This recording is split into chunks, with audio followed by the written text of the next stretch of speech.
back again, getting a little bit more comfortable. I was going to start this reflection a little bit differently. I was going to start it by saying, having postnatal depression changed my life. Well, of course it did, you would say. I mean, hello, of course you would say that. Thought I might start then with a little story from about 30 years ago, because it's been a while since I've had a baby. Anyway, Andrea, who is number 4 child, she was about 7 months old when all this began to unfold. And I went to the doctor and I said to him, something's wrong.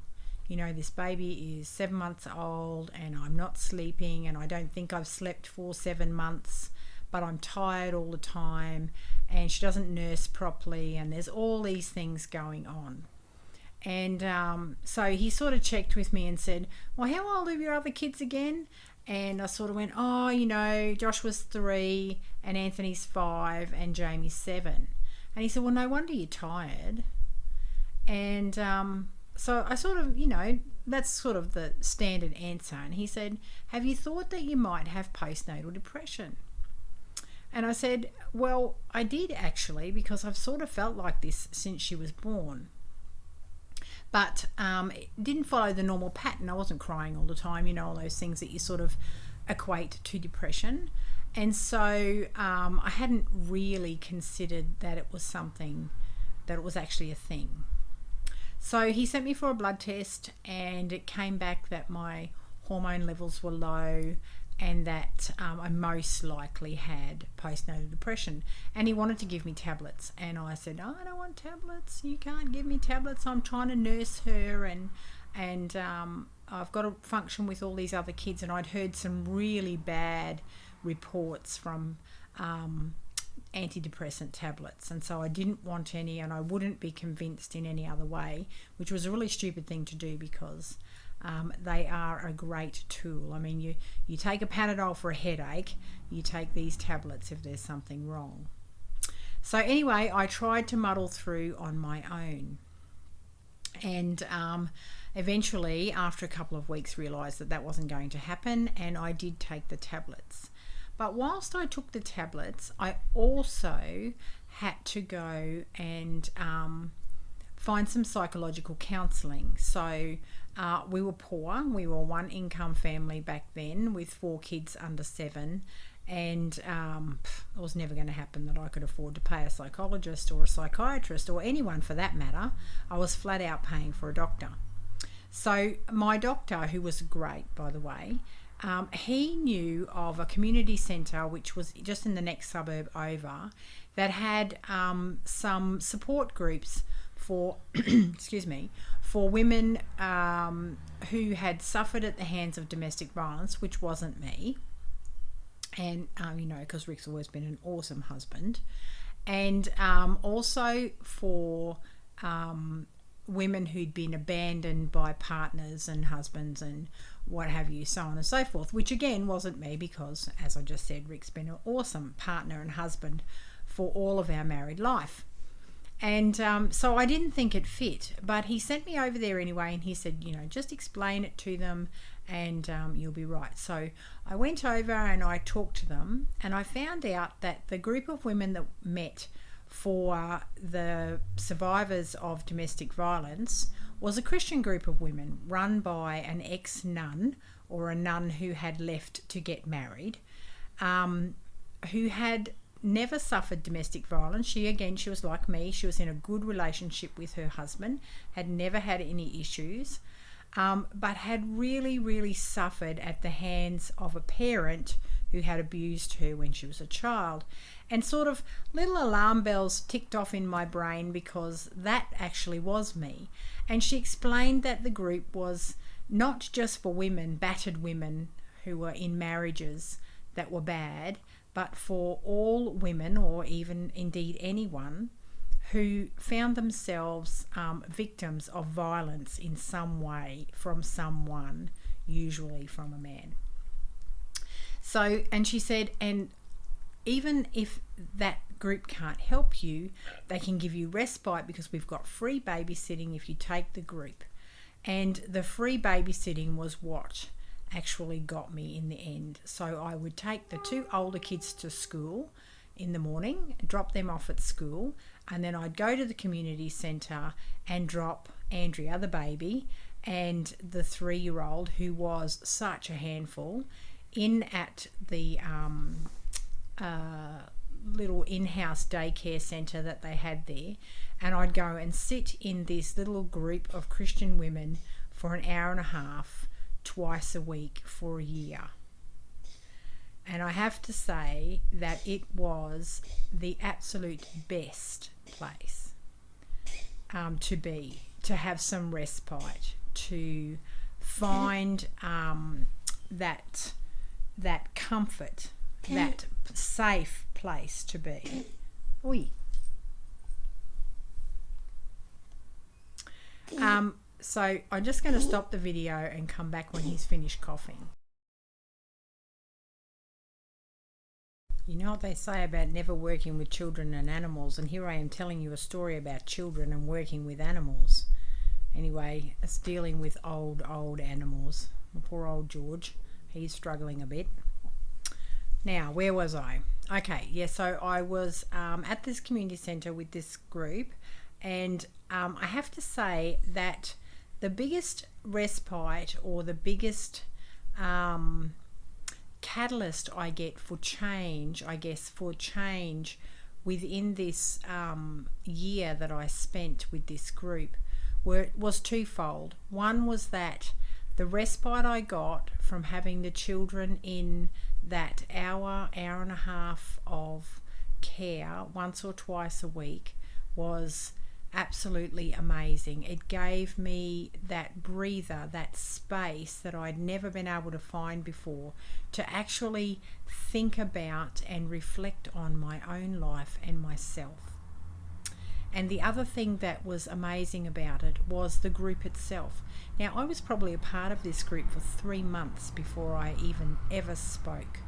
And these women were absolutely so gracious in allowing me to be part of that space, knowing that I was just using it as a sheepfold, if you like.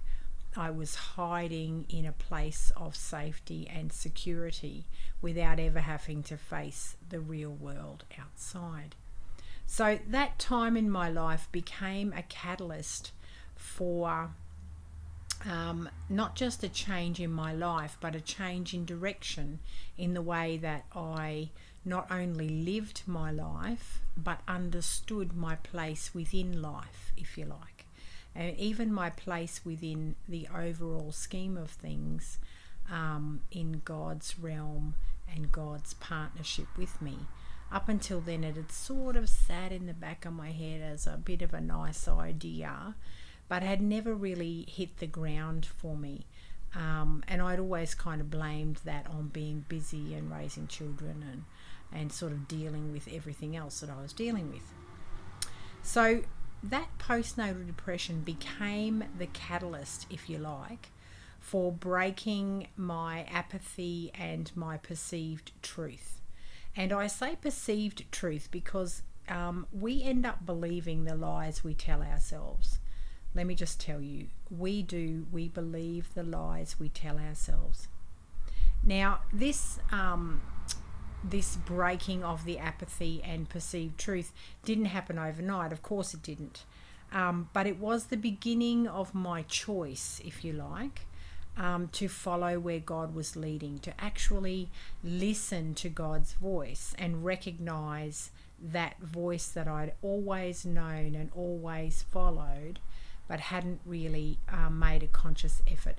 I can imagine being one of the mob and just moving along with the mob of sheep rather than actually listening to the shepherd calling my name individually or in the first place. And so when I sort of think about this time that we're living through now, this time of isolation and COVID-19, it's like back then was a massive dose of reality for me. So God was leading, but I wasn't listening. And then God was presenting me with something more tangible and more real.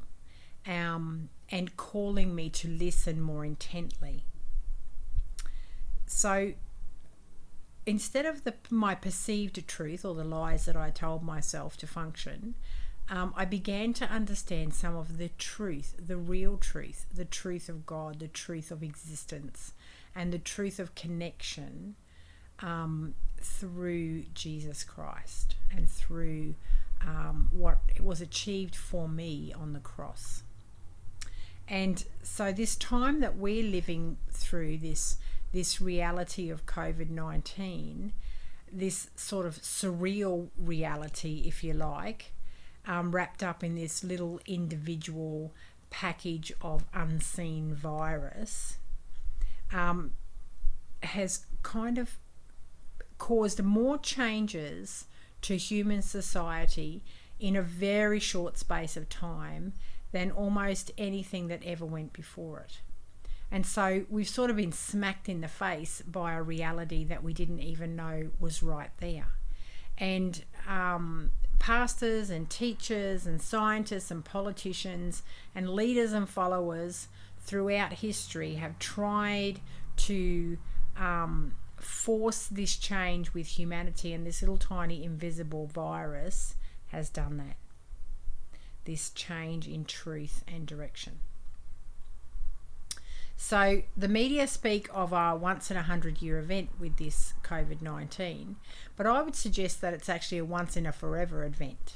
So there have been flus and plagues and wars which have had a similar effect on humanity, but it's not the same, and it's never going to be the same. This is not the same as those, and it never will be. This is unique, and it's unique to us. So the people who lived through the Spanish flu were the only people who lived through the Spanish flu. We have what was written in history. We have second-hand, third-hand, and historical recollections of what happened, but we didn't live through it. We are the ones living through this, and history will remember that we were the group that lived through this. There is no one who is alive now who is living through this that won't remember this as the catalyst or the turning point for something different in their life.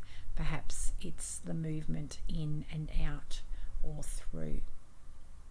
Now, you might ask me what this has to do with Jesus and the call of the Good Shepherd. Well, let me tell you. Jesus calls us out of the sheepfold. And he goes into great detail about using this figure of speech. And we're told that Jesus used this figure of speech and the disciples didn't understand. And so he went on to explain a little bit more. And we're a little bit like that, even though we've had a couple of thousand years to try and work this out. And we've got theologians and scholars to help us. It is still a basic sort of human state of being, if you like, to want to understand the real truth rather than the perceived truth or the lies that we tell ourselves.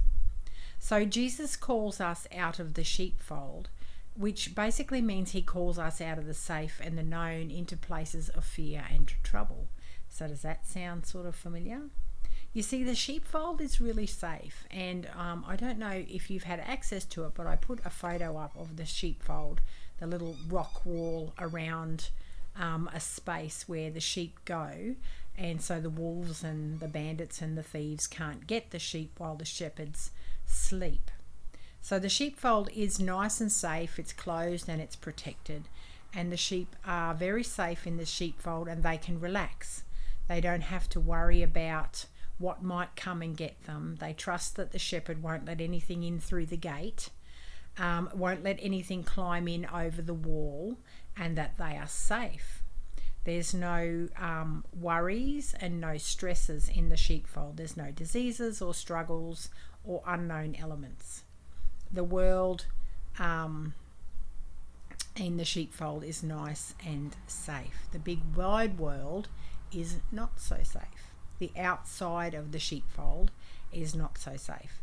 It has scary places and dangers and diseases and struggles and unknown elements. But the world also has life. And the sheepfold, although it's a safe place to hole up for a while, has no life. If the sheep stay in the sheepfold, they'll die. The sheepfold has either none or limited water, and none or limited food. So the sheep can live in the sheepfold for a very short time, and they can be safe, and it's a great place for them to hole up for the night and sleep, or even a day or two through a storm. But they cannot live in the sheepfold. They have to go out into the world. And this is the same for us.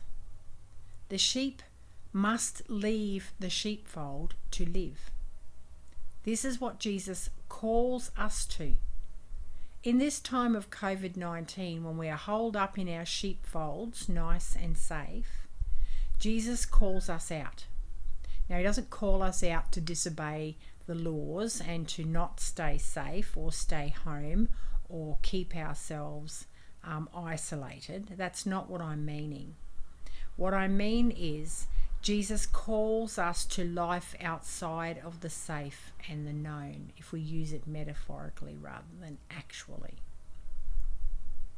When we leave our sheepfold, our place of safety and security, our place of sanctuary, even if you like, at the end of this virus, I'm wondering what kind of life we will live. Will we go back to business as usual? Will we keep any of the newness and incorporate it into, say, a new normal? Will we recognise not only the shepherd who calls us by name and offers us life in its abundance outside the safe and known, but will we recognise the gate and enter and exit by it? You know, Jesus said, I came to give them life and give it to them abundantly. Jesus did not come to lock us up in the sheepfold in that nice, safe place. I did not stay in the sheepfold of that group for longer than I needed to heal and come to a place where I could move out into the world and follow the shepherd, whose voice I always knew, but whom I was a bit frightened, perhaps too afraid to follow. So at the end of these musings and ramblings of mine, I would like to ask you to have a think about what is your gate? What keeps you safe and secure inside your sheepfold? Or who is your gate?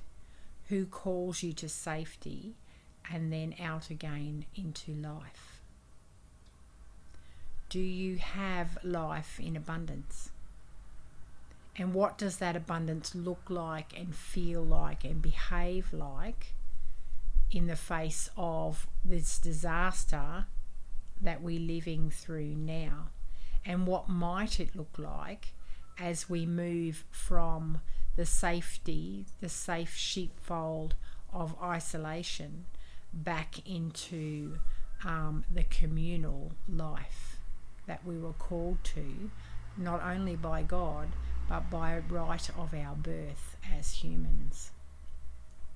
Because we were never born or designed to live in isolation by ourselves.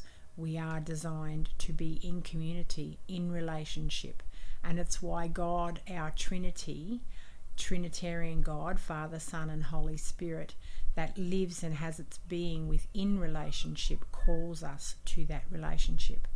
And it's that relationship that beckons us from the safety of the sheepfold out into the big, bold world and asks us to be a part of life and to have it and live it abundantly, not all in the safe and known. And while we're living our life in abundance, we know that the sheepfold is just there and that Jesus is the gate to that for the respite that we might need. But it's only supposed to be short-lived. It's only supposed to be for a small amount of time. So lastly, I guess for your personal reflection, I would ask you, who are your bandits and thieves? who threatens to not only steal you away from God, but who is it that you willingly follow? Which of the false gods or false shepherds is it that you willingly follow that calls you away from relationship with God and with God's people? Call me in the week if you have any answers or insights into these questions. Even if you have any questions for me. Now, I won't promise I can answer them, probably can't answer them, but we can definitely have a discussion about them. And so I would love to hear from you and hear some of your feedback, or write me an email, and maybe that's a little bit easier to compose what it is you'd like to say, and then give me an opportunity to respond. And I'd love to hear from you and what you think about shepherds and sheepfolds and following God's call into life, into abundant life. So goodbye for now, and we'll go back to our service. It's been lovely to have you, and I'm sure George would say the same thing, to have you with us during this time. God bless.